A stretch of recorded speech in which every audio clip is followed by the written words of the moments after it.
Fala, gente amiga, tudo bom? Eu sou Carlos Lose e esta é a Batata Espacial, o seu site de cultura nerd, de cultura em geral na internet, e meu canal do YouTube, né? Se inscrevam, né? Apertem o sininho das notificações, curtam, compartilhem, comentem, tá? Meu canal no YouTube é Carlos Eduardo Lose Rezende, Lohse, Rezende com Z, tá? Vamos falar de cinema para variar, né? Vamos falar das estreias desse fim de semana aí do Dia Internacional da Mulher, né? Que aí tem alguns filmes aí interessantes para a gente comentar. O primeiro que eu quero comentar, né, dessa semana aí, é um documentário, tá? Tivemos vários documentários, tivemos uns 2 documentários essa semana, né? 2 não, 3, né? Mas vamos depois conversar sobre eles. Agora eu quero falar de 20 Dias em Mariupol, tá? Que é feito por um jornalista ucraniano, né? Que esteve na cidade de Mariupol, né, bem no início da guerra, né, da Rússia contra a Ucrânia, né, e ele retratou, né, a invasão russa a essa cidade, o cerco russo a essa cidade, né, e principalmente o massacre de civis, né, que realmente foi uma coisa muito complicada. Com relação à questão da guerra da Ucrânia, tá, gente, é uma questão muito complexa, tá? Em primeiro lugar, a gente tem que falar aqui que a guerra não é solução para nada, tá? A gente tem que deixar bem claro isso aqui, entendeu? Mas a gente tem uma demonização, né, da mídia ocidental em cima do Vladimir Putin, tá? Que realmente ele disse que ia só fazer uma questão de autodefesa, né? Aparece o discurso dele lá e depois ele massacra civis a rodo, né? Não quer nem saber, né? Mas apesar disso, né, dessa coisa ser realmente muito condenável, né, de ser uma coisa totalmente reprovável, totalmente condenável, né, ainda assim você não pode dizer, né, pelo menos essa é a minha opinião, tá, gente? Você não pode dizer que a culpa é totalmente do Vladimir Putin nessa história, né? A gente tem a questão do fim da Guerra Fria, a gente tem que ver as coisas desde o final da Guerra Fria. A gente sabe que havia 2 alianças militares, né, do lado do capitalismo a OTAN e do lado do socialismo o Pacto de Varsóvia. E um dos tratos que foram feitos no fim da Guerra Fria era justamente dissolver essas 2 alianças militares, o que a antiga União Soviética ou a atual Rússia fez, né? E o Ocidente não fez, o Ocidente capitalista não fez, ele manteve a OTAN, e não só manteve a OTAN, como ainda avançou as posições da OTAN em direção à Rússia, e várias ex-repúblicas soviéticas começaram a se filiar à OTAN ali na cara da Rússia, o que obviamente, né, provocou uma reclamação muito grande da Rússia sobre isso, né?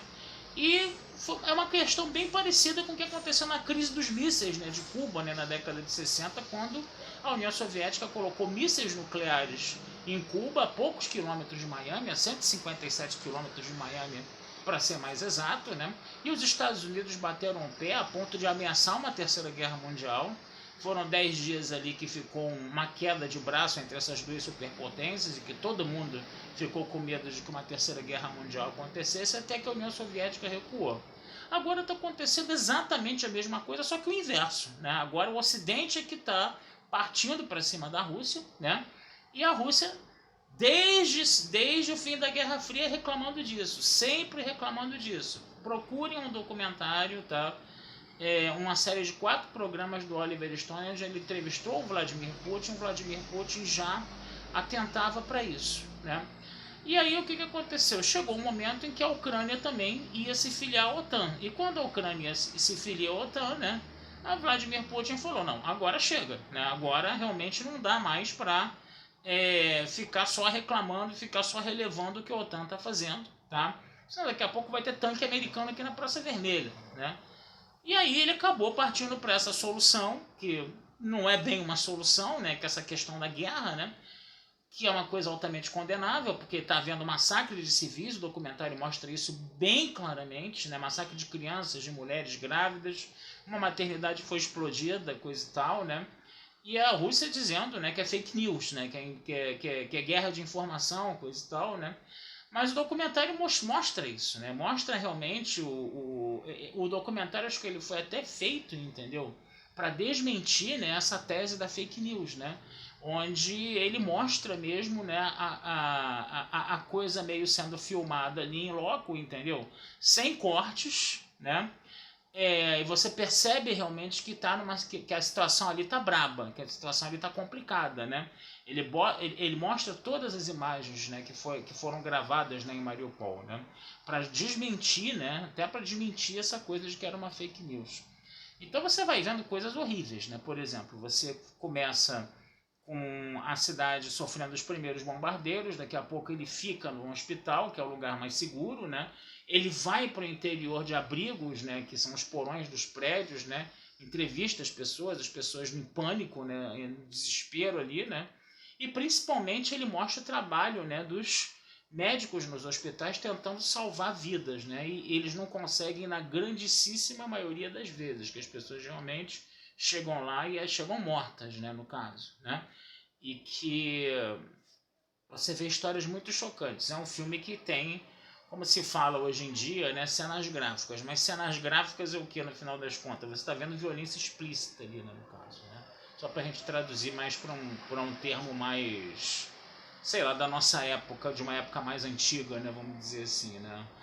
E o filme ele vai mostrando isso, né? Até que chega um momento, né? São 20 dias, né? Ele vai catalogando, mostrando esses 20 dias. A coisa também tinha a preocupação de se mandar essas imagens, né, para fora da cidade via internet, né? E com a internet sendo cortada, né, com comida sendo cortada, luz sendo cortada, internet sendo cortada. Então, além deles ficarem praticamente sob fogo cruzado, né, ou sobre um ataque, né, na verdade, da Rússia, não tinha nenhum fogo cruzado, né, era um ataque da Rússia, onde você tinha ataques aéreos que jogavam bombas em cima de prédios bem ao teu lado, entendeu? É, além de você já ter que ficar documentando tudo isso, né, na zona de guerra, né, correndo para cima e para baixo para não morrer, entendeu? Ainda tinha que ficar correndo para cima e para baixo para procurar sinal de internet, entendeu? Para enviar as imagens, para as imagens chegarem ao noticiário, o que foi que acabou acontecendo, né? Porque depois eles mostram, né, os noticiários ao longo do mundo mostrando essas imagens que eles estavam gravando ali, né? E tudo isso é mostrado no documentário. O filme vai terminar de uma forma um tanto quanto óbvia, né? No caso, né? Que os russos chegam, né? Você começa a ver os tanques pelas ruas atirando, né, em prédios, né? E aí começa a ter o problema da evacuação da cidade, das pessoas fugindo da cidade, de você pegar comboios da Cruz Vermelha para poder fugir dali vivo, né? Para você, até para essas imagens não caírem nas mãos dos russos e serem apreendidas, né? Quando eles estavam fugindo, né, de Mariupol, o repórter, né, junto com um policial, com a família dele que estava fugindo de carro, o carro semi-destruído pelos bombardeiros, né, mas ainda funcionando, né? Eles esconderam todos os HDs, câmera, todo o material de filmagem embaixo dos bancos do carro e passaram por 15 postos, né, de observação dos russos, né? Que o maior risco daquelas imagens se perderem, mas eles conseguiram, né, chegar, né, até, vamos dizer assim, fora da cidade, ficar longe dessa influência russa, né? E esses documentários virem à tona, essas imagens virem à tona, né, no caso, para o mundo conhecer, né? Então, gente, é uma coisa pesada, tá, gente? Obviamente, né? Você está vendo cenas reais ali, entendeu? É uma coisa muito pesada, uma coisa muito complicada, tá? Você vê essa matança toda indiscriminada, tá? Porque sempre quando tem um ataque, sempre falam que vão atingir alvos militares, mas quem morre são civis, né? E, inclusive, só chegava civil no hospital, né? Não apareceu um militar chegando ferido no hospital também, né? Uma coisa bem difícil, bem complicada, e o povo é que sofre nessa hora aí, pessoas perdendo casas, pessoas perdendo parentes, pessoas perdendo filhos de um ano e meio, crianças de um ano e meio sendo reanimadas ali, e a câmera filmando tudo isso, a câmera não parava um segundo, os médicos em desespero, aos prantos, vendo aquela matança indiscriminada e não conseguindo fazer nada, hospitais sem recursos, sem antibióticos, sem luz, sem água, entendeu? E eles recebendo pessoas mutiladas, entendeu? Praticamente morrendo, entendeu? E tendo que cuidar dessas pessoas nesses hospitais. É pesado, gente. É muito pesado realmente, tá? É uma coisa muito triste, é uma coisa muito pesada. Só mostra que a guerra é um absurdo, né? No caso, tá? E é impressionante como as pessoas não param para conversar, né? É impressionante isso. É impressionante como as pessoas estão optando pela violência. Elas optam pela violência, elas não optam pela diplomacia, não optam pela conversa, não querem saber, cara. Não querem saber. E a matança continua, e eu confesso a vocês que eu não estou com uma visão muito otimista para o futuro da humanidade, não. Você está vendo um avanço aí, depois do fim da Guerra Fria, né, que não tem mais o contraponto, né, do socialismo, né? Depois do fim da Guerra Fria, o capitalismo agora acha que pode explorar as pessoas a seu bel prazer, entendeu? Você vê vários países com reforma de previdência, a gente vê aqui o caso aqui do Brasil, a gente vê o caso da França, né? Tentando tirar os direitos trabalhistas das pessoas, as pessoas reclamando, você vê uma ascensão, uma escalada de ódio e uma escalada da extrema-direita pelo mundo todo. E o resultado disso você vê mais guerras, mais violência, entendeu? Mais discursos de ódio, entendeu? E, ao mesmo tempo, um capitalismo mais selvagem que está destruindo cada vez mais o meio ambiente, né? Então, se a raça humana não se extinguir antes, entendeu? A natureza vai fazer esse papel, né? De extinguir a raça humana, né? Porque ela reage, né? Ela reage às investidas, né, que o ser humano faz sobre ela, né? E ela reage como se fosse um organismo vivo, né? E às vezes até consciente, cara. Eu me lembro daquela situação do Havaí, que o Havaí todo pegou fogo e que as pessoas tinham que se jogar no mar para não morrerem queimadas, se jogar no mar e nadar mar adentro, porque se elas ficassem perto da beirada, da água quente matava elas queimadas também. Então, sabe, a impressão que dá é que a natureza está reagindo mesmo. E, sabe, hoje eu vou ser bem sincero com vocês, eu não vejo um futuro promissor para a humanidade não, cara. A humanidade, ela tá com sérios riscos de se extinguir, cara, se continuar a coisa desse jeito aí. E o planeta vai continuar a existir depois numa boa, tá? Porque a gente vive, a gente não consegue, o planeta consegue viver sem a gente, a Terra consegue viver sem a gente, sem os seres humanos. Agora a gente não consegue viver sem a Terra. E a gente está se não estamos destruindo ela, as pessoas estão se destruindo a si próprias, entendeu? Então, sabe, eu sei lá, cara. Tem gente que diria que isso seria uma visão pessimista, né? Eu acho que ela é mais realista, entendeu? Porque é o que está aparecendo, é o que está sendo visto, é o que está sendo mostrado, né?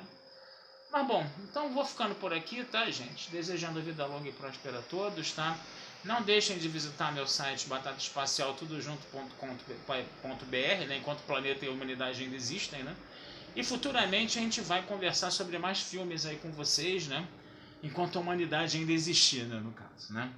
Tem que falar assim mesmo, né, gente? Porque realmente a impressão que dá é que as pessoas estão numa letargia enorme e estão deixando a coisa rolar e não estão aprendendo com os erros do passado, não.